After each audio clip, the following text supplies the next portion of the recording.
What lies ahead for the state legislature? And why is Petrified Forest National Park receiving a buzz?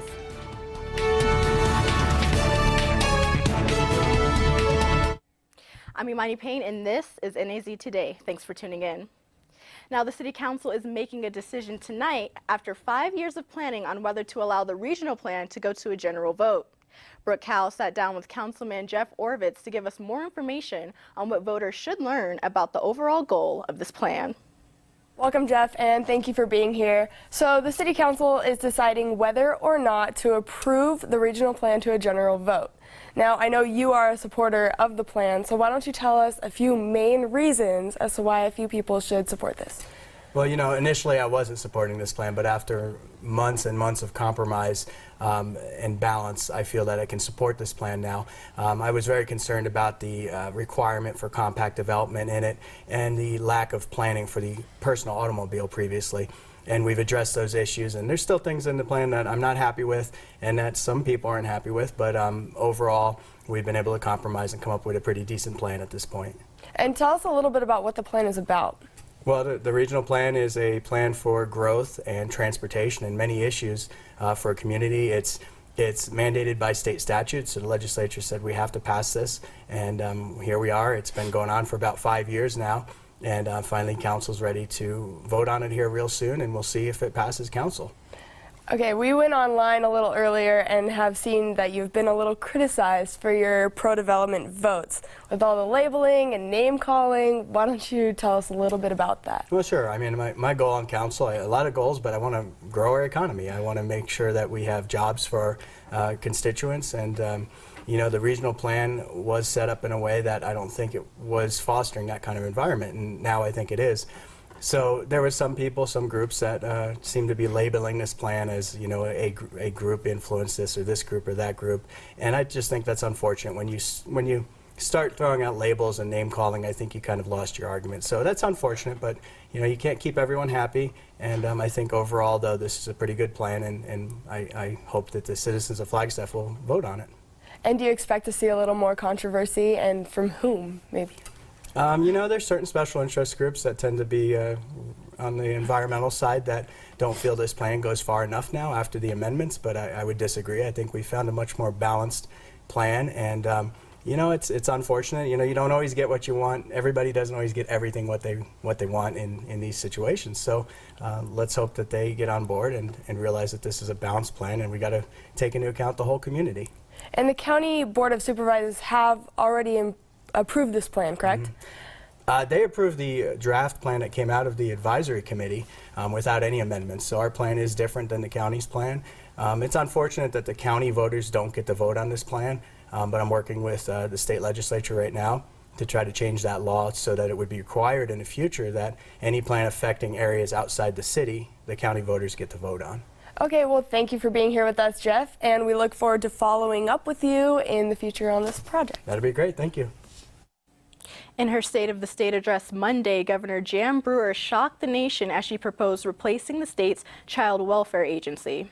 Her decision to appoint a cabinet-level decision received mixed reviews. Now, the move comes after the troubled Child Protective Services failed to investigate more than 6,000 reports of abuse and neglect.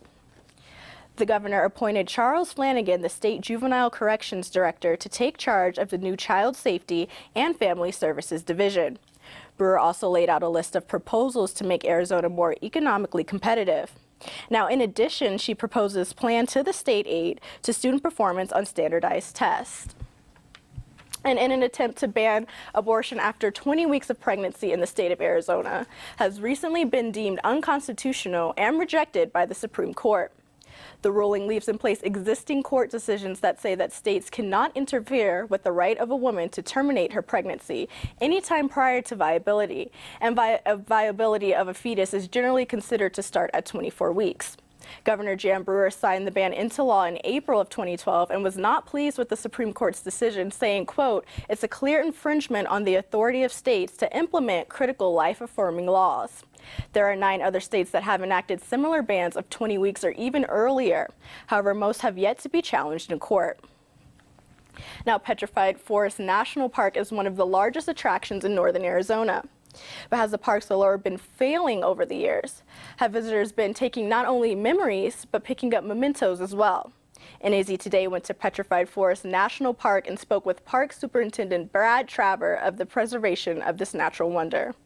Trees fell into the big river, and in areas where there were log jams or eddies or someplace where logs accumulated, they sat there. And then there was a volcanic eruption, and there was volcanic ash that buried those logs in the ground. Over time, the structure of the wood was replaced by minerals that turned to rock, and that's why there's petrified wood on the ground now. We used to tell people that a ton of wood a month was removed from this park. We have been perpetuating this myth that visitors who come here are picking this stuff up and taking it home.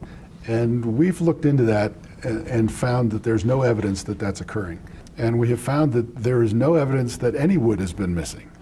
Everywhere you look, the wood is still either right where it was, or there's a logical reason for it to have moved, like it was on a bluff and it's rolled off the bluff because the bluff eroded. You're going to see the same thing your great-grandfather saw when he was here in 1890 or in 1906 or whatever it was. The same wood is all still here, so we urge people to come and enjoy it.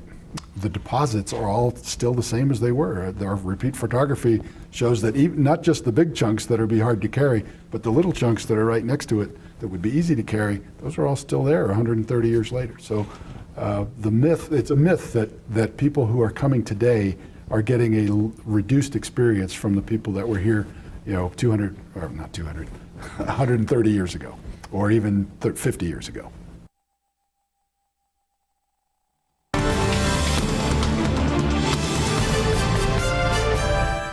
There's a new twist on education for children in Cottonwood.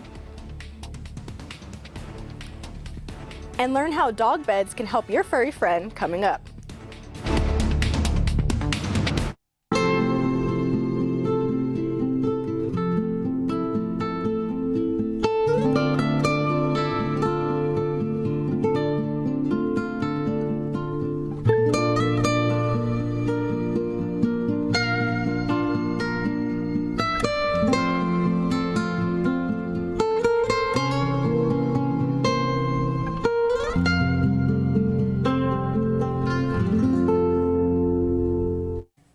Welcome back. Now, Cottonwood leaders have embarked on a program to develop and deliver a holistic model of teaching. Instead of concentrating on a traditional method of education and career, the Kids at Hope program aims to include 3 more areas of focus: home and family, recreation and hobbies, and community service.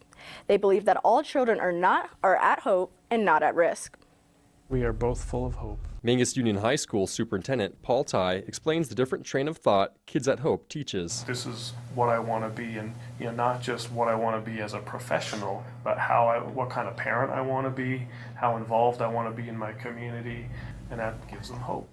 When children plan for the future in subjects besides education and career, they're more successful academically. Graduation rates will increase, attendance will improve, grades will go up. Principal Jennifer Chilton is confident the future holds promise. What will be really great is when we have students here who've started some of these practices when they were little. It's just nice to look forward to that. Kids at Hope aims to create change throughout the community to build a unified teaching process. It brings in the community as well, so that each organization that's working with kids isn't operating under a different philosophy.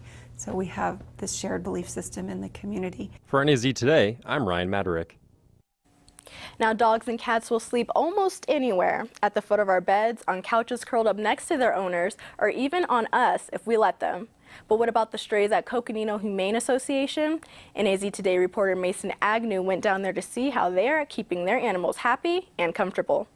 Stray dogs are generally forced to sleep and lay on the concrete floor beneath them, sometimes with as little as a blanket or a towel to insulate them against the cold ground. As for the cats, they are sometimes forced to lay inside their own litter boxes to escape the cold metal cages. But Michelle Ryan of Coconino Humane Society is looking to offer a new solution: raised dog and cat beds, lifting the strays up off the ground and keeping them comfortable. So getting them elevated up gives them a better chance of maintaining their own body heat, which in the long term will keep them healthier. Coconino Humane Association is looking for donations to help purchase more of these beds, but says they have already had a positive response from the community. Right now, we have had 9 of the dog beds donated and 2 cat beds donated. Right now, we are looking to make sure every dog that comes into our facility has a bed available. If you would like to donate to the Coconino Humane Association, you can find a link to their website on naztoday.com. For NAZ Today, I'm Mason Agnew. Well, it isn't always sunny here in Flagstaff, but there aren't many clouds in the sky today. Will this warm weather continue into the week? Stay tuned.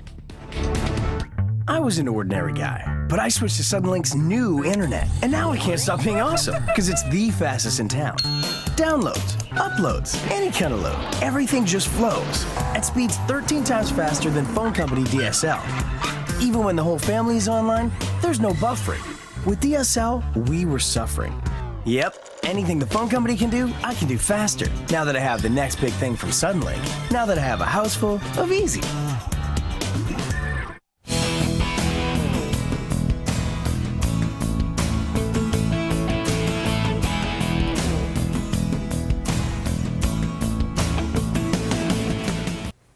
All right, starting to feel like there's not much use for a weatherman around here. 4 straight week of dry, sunny weather.